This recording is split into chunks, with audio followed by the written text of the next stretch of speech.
25 വർഷത്തെ സേവന പാരമ്പര്യവുമായി അറങ്ങാശ്ശേരി സ്റ്റോഴ്സ്. ആവശ്യങ്ങൾ ഏതുമാവട്ടെ എല്ലാം ഇനി ഒരു കുടക്കീഴിൽ നിന്നും ലഭിക്കും. നിലവാരമുള്ള നിത്യോപയോഗ സാധനങ്ങൾ, അതും മിതമായ നിരക്കിൽ. പച്ചക്കറി, പലചരക്ക്, സ്റ്റേഷനറി, ഫ്രൂട്ട്സ്, കൂൾ ഡ്രിങ്ക്സ് എന്നീ ഐറ്റംസ് മികച്ച ക്വാളിറ്റിയിൽ സ്വന്തമാക്കാം. ഗുണമേന്മയുള്ള നിത്യോപയോഗ സാധനങ്ങൾ നിങ്ങൾക്കായി ഒരുക്കിയിരിക്കുന്നു Arangassery stores. Arangassery stores, Killimangalam, Uthuvadi. Phone 9961652529.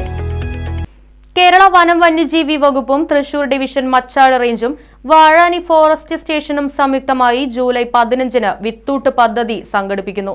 Vadakkanchery municipality chairman PN Surendran ഉദ്ഘാടനം നിർവഹിക്കും. പട്ടാണിക്കാട് വനമേഖലയിലാണ് വിത്ത് പന്തുകൾ നിക്ഷേപിക്കുന്നത്. അകമല വാർഡ് കൌൺസിലർ ബുഷറ റഷീദ് അധ്യക്ഷത വഹിക്കും. Vadakkanchery municipality vice chairperson Sheela Mohan മുഖ്യാതിഥിയായി പങ്കെടുക്കും. Machad range forest officer Ajil P. Venugopal, Enkakkad RSLP school പ്രധാനാധ്യാപിക Ginitha Gilbert, bio natural club president KM Abdul Salam, Vazhani forest station deputy range forest officer P. Vinod തുടങ്ങിയവർ പങ്കെടുത്ത് സംസാരിക്കുമെന്നും ഭാരവാഹികൾ അറിയിച്ചു. News desk, Right Vision news.